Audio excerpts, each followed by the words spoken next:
Welcome to in dark 33। स्वागत है इन dark 33 में, जहां अंधेरे की कहानियां सांस लेती हैं। आज की यह कहानी हमें भेजी है हमारे एक दर्शक ने, आपके और हमारे जैसे ही एक शख्स ने, जिसने रात की खामोशी में छिपे रहस्यों को हमारे साथ साझा किया है। तो लाइट्स बंद कर दीजिए और तैयार हो जाइए, क्योंकि इस बार की कहानी आपको अनजान की गहराइयों में ले जाएगी। तो देर न करते हुए चलिए घटना शुरू करते हैं। यह बात 1996 या 97 की है। हम उस वक्त ढाका के तेजगांव में रहते थे। पिताजी पीएचडी में असिस्टेंट इंजीनियर की नौकरी करते थे। बीजी प्रेस कॉलोनी के बीच में एक इलेक्ट्रिक सबस्टेशन की जमीन पर हमारा घर था। पहले वहां एक सिंगल मंजिल की छत थी, जिसके ऊपर 2 बेडरूम, एक डाइनिंग रूम और एक बाथरूम बना हुआ था। जब हम वहां गए तो छत के बाकी हिस्से में 2 और कमरे, एक किचन, एक वॉशरूम और एक बड़ी सी बरामदा बनवा लिया। हमारे घर के चारों तरफ बड़े बड़े पेड़ थे। उनमें से 6 नारियल के पेड़ थे। इसके अलावा कटहल, आम, अनार, अंजीर, सहजन, कृष्णचूड़ा और महोगनी के पेड़ भी खास थे। ये सारे पेड़ हमारी दीवार के अंदर थे। लेकिन एक विशाल करमचा का पेड़ भी था, जिसकी एक मोटी टेढ़ी डाल मेरे कमरे की खिड़की के पास तक आती थी। खिड़की खोलकर हाथ लंबा करें तो करमचे के पत्ते छुए जा सकते थे। जब करमचे पर गुलाबी झिलमिलाते फूल खिलते तो गहरे हरे पत्तों के बीच उनकी शोभा देखते ही बनती थी। फूलों की मीठी महक से मेरा कमरा भर जाता। बिना किसी परफ्यूम के ही महक उठता। इसीलिए मैं रात को खिड़की खोलकर सोता था। पश्चिम की तरफ की इस खिड़की के पास मेरा बिस्तर था और दक्षिण की खिड़की के पास मेरी छोटी बहन सोती थी। रात में पश्चिम की खिड़की की तरफ नजर पड़ते ही कुछ अजीब सा लगता था। मन में एक हल्की सी सिहरन उठती थी। इसीलिए खिड़की खुली रखते हुए भी मैं पर्दे डालकर सोता था। दूर के लैंप पोस्ट की रोशनी पेड़ों की घनी पत्तियों के बीच से छनकर मेरी खिड़की तक नहीं पहुंच पाती थी। एक रात अचानक मेरी नींद टूट गई। ऐसा लगा जैसे 2-3 आदमी मेरी खिड़की के पास खड़े होकर बात कर रहे हों। उनकी आवाजें साफ सुनाई दे रही थीं। वे किसी की हत्या की साजिश रच रहे थे, कुछ ऐसा ही कह रहे थे। उनकी बातों से मैं अंदाजा लगा सका। लेकिन बात अजीब लगी। हम तो दूसरी मंजिल पर रहते थे। मेरी खिड़की के नीचे न कोई छज्जा था, न खड़े होने की जगह। वहां किसी के बात करने लायक कोई जगह ही नहीं थी। फिर भी 2-3 लोग वहां खड़े होकर बात कर रहे थे। हमारे घर के मेन गेट पर चौकीदार रहता था। दीवारें बहुत ऊंची थीं। ऊपर कांटेदार तार और कांच के टुकड़े लगे थे। इतनी मुश्किलों को पार करके किसी का अंदर आना आसान नहीं था। मैं और मेरी छोटी बहन लाइट बंद करके सोते थे। दक्षिण की खिड़की से लैंप पोस्ट की रोशनी आकर पर्दों पर पड़ती थी, जिससे कमरा हल्की हल्की रोशनी में नहाया रहता था। खैर, मैं आंखें खोलकर उनकी बातें सुन रहा था। एक पल को सोचा, ये लोग कौन हैं? कहां खड़े होकर बात कर रहे हैं? त्वरित हैं? चलो जरा देख कर आता हूं। धीरे धीरे मच्छरदानी से निकला और किचन की तरफ बढ़ा। किचन मेरे कमरे के ठीक बगल में था और उसकी खिड़की भी पश्चिम की तरफ थी। वहां से झांकने पर मेरे कमरे की खिड़की का निचला हिस्सा दिखता था। मैं खिड़की के पास पहुंचा और बाहर झांकने की कोशिश की, लेकिन कहां? अब तो कोई आवाज भी सुनाई नहीं दे रही थी। आसपास कोई नहीं था। चारों तरफ सन्नाटा पसरा था। हल्की हवा में पत्तियों के आपस में रगड़ने की आवाज तक साफ सुनाई दे रही थी। दूर की सड़क और लैंपपोस्ट की रोशनी मेरे माथे पर पड़ रही थी। मैंने नीचे देखा, दोनों आंखों से तलाश की, उन तीनों को ढूंढने की कोशिश की। मेरी नजर इतनी तेज है कि कोई कीड़ा भी मुझसे नहीं छूट सकता। इतने ध्यान से देख रहा था कि मेरा पूरा मन खिड़की के बाहर था। अचानक इलाके के नाइट गार्ड की सीटी की आवाज आई। मैं चौंक पड़ा। डर से दिल धड़क उठा। मैंने बाएं हाथ से कॉलर पकड़ा और सीने पर 3 बार थूक दिया। बचपन में डर लगने पर ऐसा करता था और यह आदत अब तक बनी हुई थी। मन में सोचा, क्या मैंने गलत सुना? लेकिन ऐसा कैसे हो सकता है? मैंने तो साफ साफ बातें सुनी थीं, 3 अलग अलग आवाजें भी पहचान ली थीं। सपना तो नहीं देखा, यह पक्का था। सपना होता तो मैं अभी किचन में खड़ा नहीं होता। वैसे भी मैं सपने कम देखता हूं, 6 महीने में 1-2 बार बस। लेकिन मेरे सपने सार्थक होते हैं। जो देखता हूं वह सच हो जाता है, या तो मेरे साथ या किसी और के साथ। किसी को न देख पाने से मन में एक अजीब सी निराशा हुई। सोच रहा था कि अगर उन्हें देख लेता, चाहे वे कितने ही खतरनाक क्यों ना हो, कम से कम एक सुकून तो मिलता कि मैंने गलत नहीं सुना, नहीं सपना देखा। इसका सबूत मिल जाता।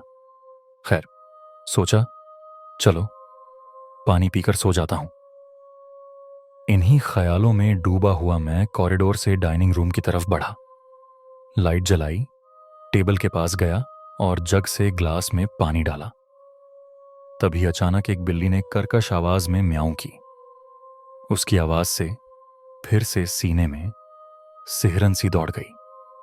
रात का अंधेरा, घर के अंदर घुप्प सन्नाटा। अचानक हाथ से छिटक कर कुछ पानी डाइनिंग टेबल पर गिर गया। खुद को डांटते हुए कहा, तेरे की, आज मुझे क्या हो गया है? इतनी मामूली चीजों से भी चौंक रहा हूं। मन ही मन खुद को हिम्मत दी, हौसला रखो, हौसला रखो। फिर पानी पीकर उठ खड़ा हुआ, डाइनिंग रूम की लाइट बंद की और पीछे मुड़ा। तभी नजर खिड़की की तरफ गई। सफेद पर्दे पर एक विशाल छाया नजर आई। वह हिल रही थी जैसे जिंदा हो। लेकिन यह किसकी छाया थी समझ नहीं पा रहा था। इंसान की, किसी जानवर की, या फिर कुछ और? एक पल लगा कि इंसान जैसी है, अगले ही पल लगा कि हाथी जितनी विशाल। फिर थोड़ी देर बाद लगा, क्या यह सचमुच धरती का कोई जीव है? मेरा दिल जोर जोर से धड़कने लगा। पिछले 2 बार नाइट गार्ड की चीख और बिल्ली की आवाज से चौंका था, लेकिन इस बार सचमुच डर क्या होता है वह समझ आया। फिर भी मन में एक अजीब सा कौतूहल जागा। यह आखिर है क्या? मैं धीरे धीरे खिड़की की तरफ बढ़ने लगा। पर्दा हटाना था, लेकिन हाथ कांप रहे थे। हिम्मत जुटाने के लिए पास के शोकेस से पीतल की एक डॉल्फिन की मूर्ति उठा ली। खुद को छिपाते हुए खिड़की के एक तरफ खड़ा हो गया। डॉल्फिन की पूंछ को मजबूती से पकड़ा और उसके मुंह के गोल हिस्से से पर्दे को हल्के से हटाया। बहुत सावधानी से बाईं आंख से झांका और तभी देखा, मेरे सामने आटे के पेड़ की ऊंची डाल पर इलाके की जानी पहचानी भूरी सफेद बिल्ली खड़ी थी।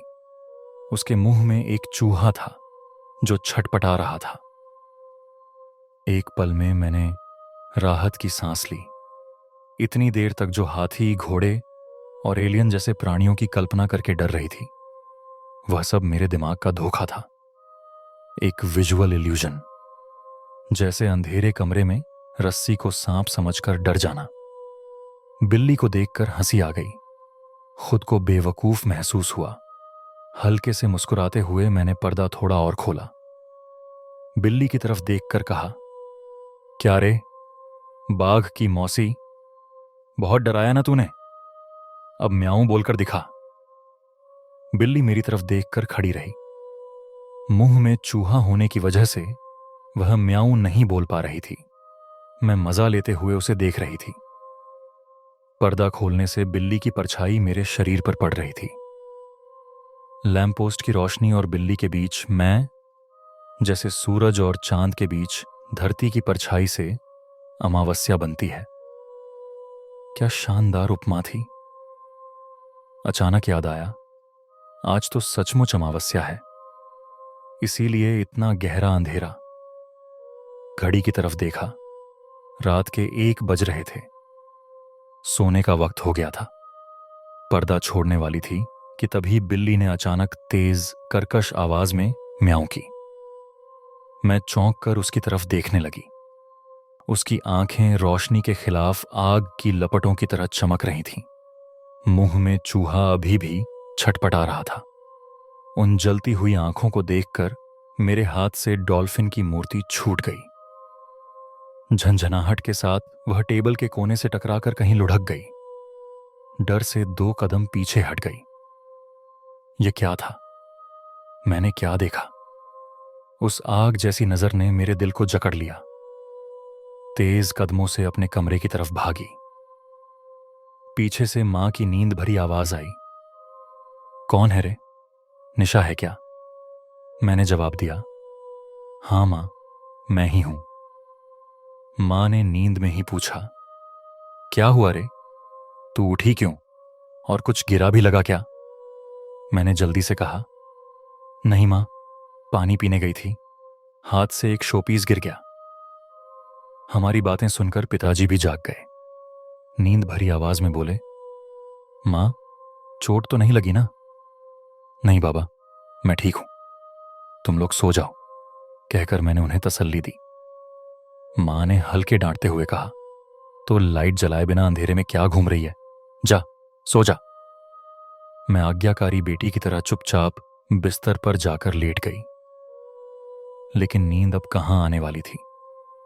दिमाग में एक सवाल घूम रहा था। बिल्ली के मुंह में चूहा था, उसके होंठ बंद थे, फिर वह बोली कैसे? म्याऊं बोलने के लिए तो मुंह खोलना पड़ता है, बिना होंठ हिलाए बोलना क्या मुमकिन है? मैंने खुद आजमाया। होंठ बंद रखकर म्याऊं बोलने की कोशिश की, नामुमकिन। कोई आवाज ही नहीं निकली। गर्दन घुमाकर देखा, छोटी बहन बगल में बेफिक्र सो रही थी। अचानक ख्याल आया, खिड़की तो खुली है, कहीं वह डरावनी बिल्ली इधर आ जाए। खिड़की बंद कर देनी चाहिए, लेकिन हिम्मत नहीं हो रही थी। पर्दा हटाकर ग्रिल के बीच से हाथ डालकर शीशा खींचना पड़ेगा। इस वक्त यह दुनिया का सबसे मुश्किल काम लग रहा था। आखिर में सोचा, इससे बेहतर है कि कंबल ओढ़कर आंखें बंद कर लूं। मन ही मन सूरह कलम पढ़ना शुरू किया, लेकिन आंखें बंद करते ही वही जलती हुई आंखें नजर आने लगीं, जैसे बिल्ली गायब हो गई हो और सिर्फ उसकी आंखें मेरे सामने चमक रही हों। आंखें खोलना चाहा, लेकिन खुल नहीं रही थीं।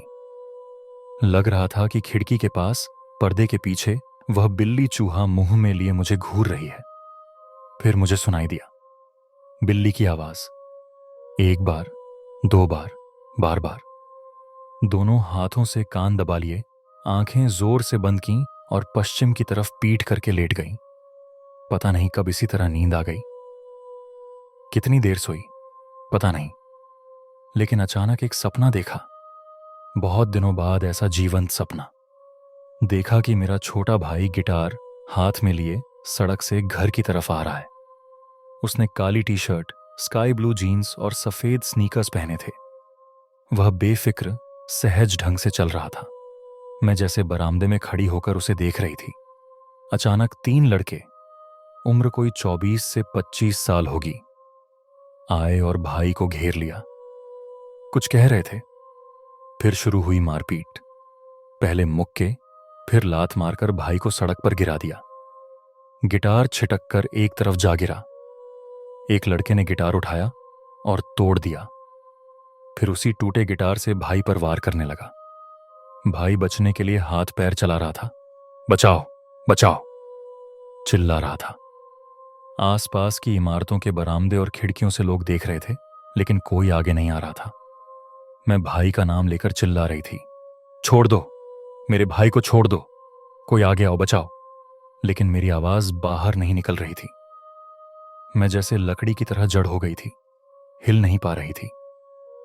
आंखों के सामने देखा, भाई की स्काई ब्लू पैंट खून से भीग गई। उसके सफेद स्नीकर्स लाल हो गए। वे उसे बेरहमी से मार रहे थे और मैं खामोश तमाशाई बनी खड़ी थी। अचानक रोते रोते नींद टूट गई। सपना इतना सच लगा कि मैं रात की उस डरावनी बिल्ली को भूल गई। बस लग रहा था कि मेरा भाई सचमुच मेरी आंखों के सामने मर गया। बिस्तर छोड़कर भाई के कमरे की तरफ दौड़ी। दरवाजे पर खटखटाया। भाई अभी सो रहा था। मेरी रोने की आवाज़ सुनकर मम्मी पापा दौड़े आए।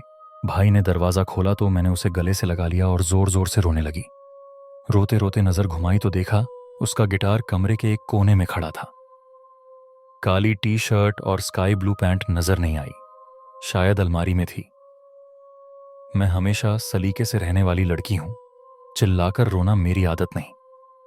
मुझे इस हाल में देखकर सब हैरान थे। मैं बस कहती रही, मैं कांपती आवाज में बोली, भाई मैंने एक बहुत डरावना सपना देखा। हर तरफ बस खून खून ही खून। तू बोल, तू वादा कर, तू कभी काली टी शर्ट के साथ स्काई ब्लू जीन्स और सफेद स्नीकर्स नहीं पहनेगा। मुझे वादा कर।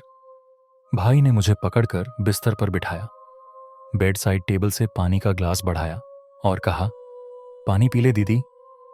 फिर मेरे हाथ पकड़कर धीरे से बोला, तू मेरे लिए हमेशा जरूरत से ज्यादा फिक्र करती है, इसलिए ये उल्टे पुल्टे सपने देखे तूने। देख, मैं तेरे सामने हूं, कुछ हुआ नहीं।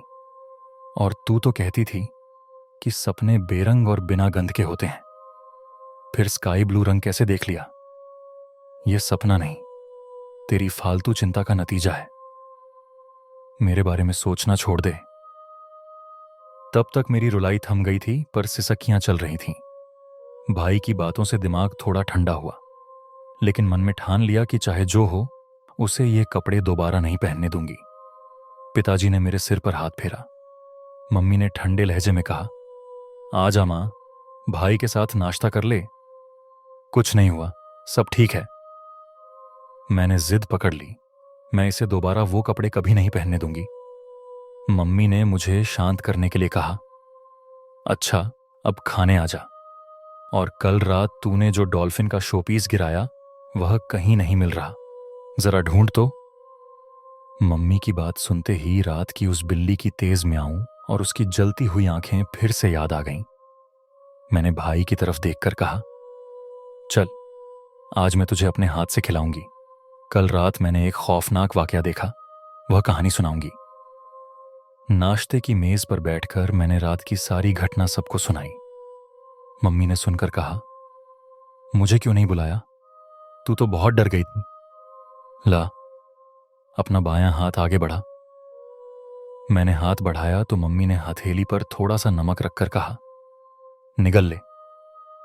जब भी डर लगता है मम्मी ऐसा टोटका करती हैं, कहती हैं कि इससे डर भाग जाता है। हम 4 भाई बहन साहसी हैं, लेकिन मम्मी को जरा सा भी कुछ अजीब लगे तो यह टोटका जरूर करती हैं। लेकिन पिताजी के चेहरे पर चिंता की लकीरें दिखीं। घर में सब जानते हैं कि मेरे सपने सच हो जाते हैं। पिताजी ने भाई से कहा, सुन, कुछ दिनों तक सावधान रहना, जरूरत ना हो तो बाहर मत निकलना। किसी और ने यह सपना देखा होता तो बात अलग थी, लेकिन तेरी दीदी ने देखा है, मान ले। हमने खाने पर ध्यान दिया। भाई मुझे चिढ़ाने लगा। मेरा डाकनाम कुसुम है, इसलिए वह मुझे कुइशा कहकर बुलाता है। मैं उसे टॉयला कहती हूं, क्योंकि उसका नाम तलियम है। हमारी इस शरारत के बीच अचानक कॉलिंग बेल बजी। भाई ने दरवाजा खोला तो केयरटेकर ने सलाम करके कहा, भैया, आप जैसा दिखने वाला हासू भाई था ना? हाँ, हासू। उसे क्या हुआ? थोड़ी देर पहले सुबह 8 साढ़े 8 बजे के आसपास उसकी हत्या हो गई। यह सुनते ही हम सब दरवाजे की तरफ दौड़े। तलियम ने गर्दन घुमाकर मेरी तरफ देखा, फिर पूछा, आपने उसकी लाश देखी? अभी अभी देखकर आया हूं। काली बनियान, नीली जीन्स और सफेद जूते पहने था। उसका गिटार भी तोड़ दिया गया। 3 गुंडों ने पीट पीट कर मार डाला। हम एक दूसरे की तरफ देखकर सन्न रह गए। मम्मी ने मुझे गले लगाकर सिसकियां लेते हुए रोना शुरू कर दिया। हासू मेरे भाई को अपना आदर्श मानता था। उसकी चाल ढाल, कपड़े, यहां तक कि बालों का स्टाइल तक उसकी नकल करता था। उसकी ऐसी अकाल मृत्यु से भाई बहुत दुखी हुआ। तलियम ने कहा, सपनों के बारे में साइंस क्या कहता है नहीं पता, लेकिन इतना जानता हूं, तेरे सपने सच होते हैं। अब से मैं काली T shirt, sky blue jeans और सफ़ेद स्नीकर्स नहीं पहनूंगा, कम से कम तेरे सामने तो नहीं। यह घटना मेरे जीवन की उस डरावनी, हड्डियां जमा देने वाली अमावस्या की रात की सच्ची कहानी है, जो आज भी मेरे मन में सवालों के निशान छोड़ गई है। मैंने 3 लोगों की हत्या की साजिश कैसे सुनी? क्या मैं ऑडिटरी हेलुसिनेशन का शिकार थी? उन्हें अपनी आंखों से क्यों नहीं देखा? वे कहाँ गायब हो गए? मैं सपने में नहीं थी। नाइट गार्ड की आवाज से चौंकना इसका सबूत है। मुंह बंद होने के बावजूद वह बिल्ली म्याऊं कैसे बोली? आसपास कोई दूसरी बिल्ली नहीं थी। बिल्ली की आंखों में वह आग जैसी चमक क्या थी?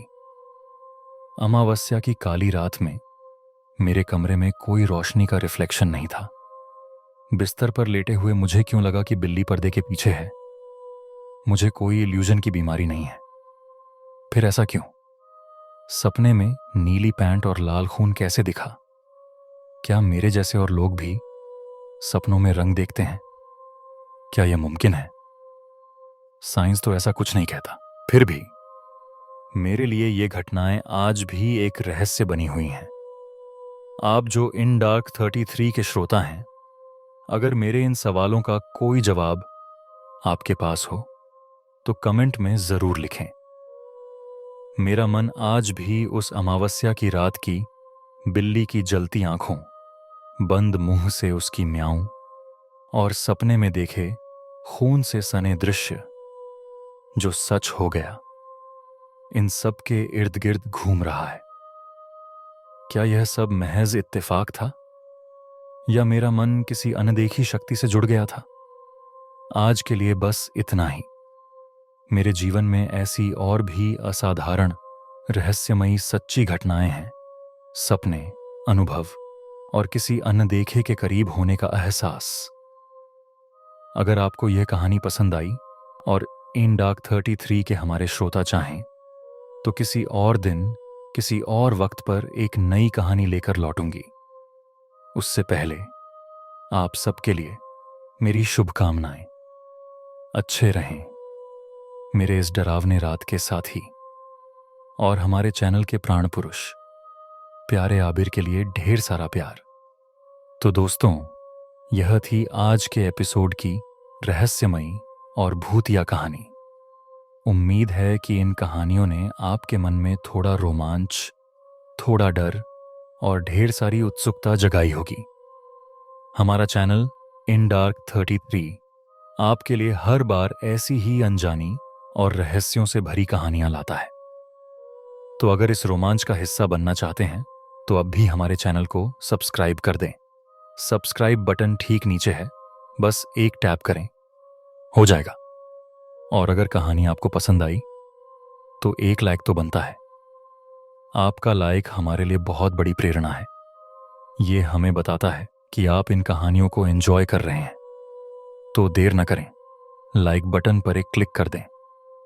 सिर्फ खुद सुनकर रुके नहीं, दोस्तों, परिवार के साथ इस रोमांच को शेयर करें। शेयर बटन पर क्लिक करके कहानी को व्हाट्सएप, फेसबुक, जहां चाहें फैलाएं, क्योंकि जितने ज्यादा लोगों तक ये कहानी पहुंचेगी उतना ही हमें नई कहानियां लाने का हौसला मिलेगा। और हां, कमेंट में अपनी राय बताना ना भूलें। इस कहानी में आपको सबसे ज्यादा डर किस चीज से लगा, या आपके जीवन में भी कोई ऐसी अजीब घटना हुई है, उसे भी हमारे साथ शेयर करें। आपके हर कमेंट को हम पढ़ते हैं और जवाब देने की कोशिश करते हैं। तो आज के लिए बस इतना। फिर मिलेंगे किसी नए रहस्य के साथ। तब तक के लिए अच्छे रहें और रात को सोने से पहले खिड़की दरवाजे अच्छे से बंद कर लें। कौन जानता है कब क्या हो जाए।